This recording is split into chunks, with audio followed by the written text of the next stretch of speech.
Praise the lord. సర్వాధికారి, సర్వయుగములలో సజీవుడైన యేసుక్రీస్తునకు యుగయుగములు మహిమ, ఘనత, ప్రభావములు కలుగునుగాక. ఈ దినపు యేసయ్య జీవపు మాట. అపోస్తుల కార్యములు 11వ అధ్యాయం 23వ వాక్య భాగము. ప్రభువును స్థిర హృదయముతో అత్తుకొనవలెను.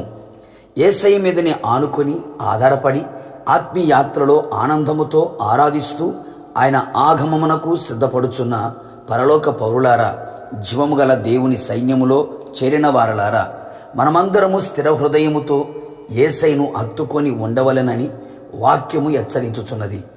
ఈ కడవరి దినములలో అనేక మంది ఆత్మీయులు మారు మనస్సు పొంది, బాప్తీసం పొంది, ఆత్మను పొందుకొని సంఘ సహవాసంలో ఉంటూ ప్రభు వలన అనేక మేలులు పొంది లోక పాపముల నుండి, విగ్రహారాధన నుండి, అన్య ఆచారముల నుండి విడిపించబడి ప్రభు మార్గం నడుచుచు ఆత్మీయాత్రలో ఎదురవుతున్న పలువిధ శోధన, కష్టములు, శ్రమలు, బాధలలో, ప్రతికూలమైన పరిస్థితులలో, ఆర్థిక ఇబ్బందులలో, బంధువుల ఒత్తిడిలో కలుగగానే ప్రభువుని విడిచిపెడుతున్నారు. ప్రభువుని స్థిరమైన హృదయముతో హత్తుకోవడము లేదు.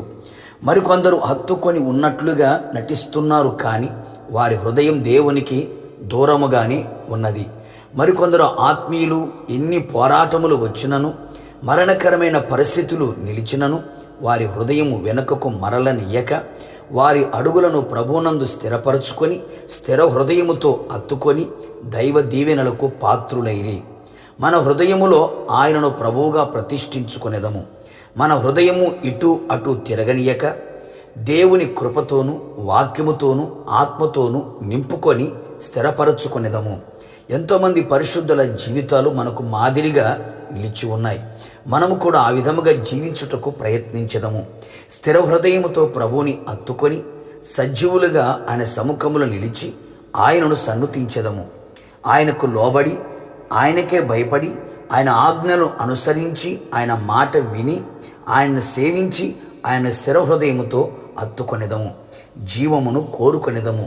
ఆయన చేసిన ఉపకారములు అన్నిటిని తలంచుచు, తలపోయిచు ఆయనను హత్తుకొనేదము. ఆయనను హత్తుకొని ఆయన జనులుగా జీవించెదము. కావున దేవుని ప్రియ దైవ జనాంగమ, పరలోకములో యుగయుగములు ఆయనతో కూడా ఉండునట్లుగా ఈ లోకములో స్థిర హృదయముతో ప్రభువుని హత్తుకొని ఉండేదము.